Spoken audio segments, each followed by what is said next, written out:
وعن عمرو بن شعيب عن أبيه عن جده عن عبد الله بن عمرو رضي الله عنه قال قال رسول الله صلى الله عليه وسلم مروا أولادكم بالصلاة وهم أبناء 7 سنين واضربوهم عليها وهم أبناء 10 وفرقوا بينهم في المزاجع رواه أبو داود.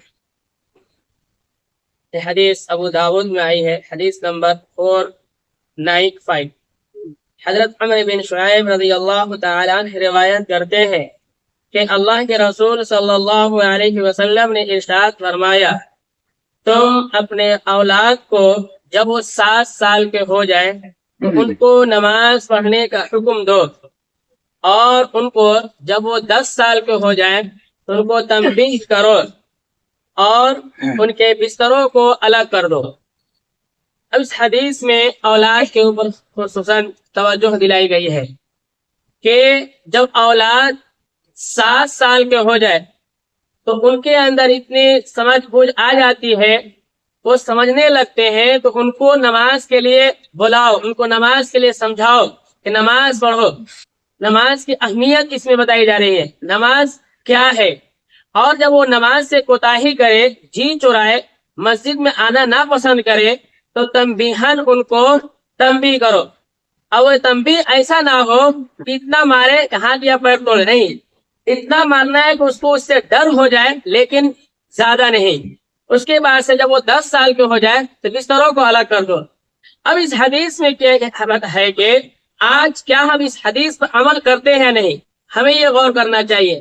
یہ حدیث ہمارے کتنے لوگوں کو معلوم ہے کہ جب اولاد 7 سال کے ہو جائے تو ان کو ہم نماز کے لیے بتاتے ہیں، ان کو ہم نماز کے لیے مسجد لے کر آتے ہیں، ان کو ہم نماز کے لیے بتاتے ہیں کہ اللہ کی عبادت کرو، اللہ کے علاوہ کسی کو شریک نہ ٹھہراؤ، اور کیا ان کو یہ سب چیزوں کے لیے سمجھاتے ہیں؟ نہیں، کہیں نہ کہیں ہمارے اندر یہ کمی کوتاہی ہے۔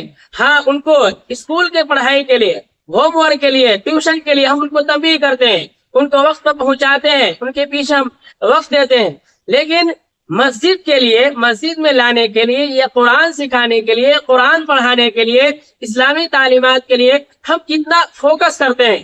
اگر اس حدیث کو اگر ہم جان لیں، اگر ہم جان رہے ہیں تو ہمیں چاہیے اپنے اولاد پر خصوصاً توجہ دیں اور ان کو اس کی اہمیت دلائیں کہ نماز کی اہمیت کیا ہے، نماز کی اوقات کیا ہے، نماز کیا ہے، اور اس کے بعد سے اگر وہ نہیں آتے ہیں راستے پر تو ان کو تنبیہ کر سکتے ہیں۔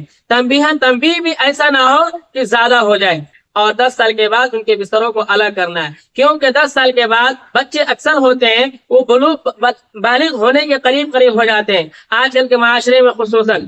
تو ہمیں چاہیے بچوں کو بھی ان سب چیزوں کو سکھائیں، بتائیں، اور اللہ تبارک و تعالی ہمیں ان حدیثوں پر عمل کرنے والے بنائیں۔ آمین۔ سبحان اللہ۔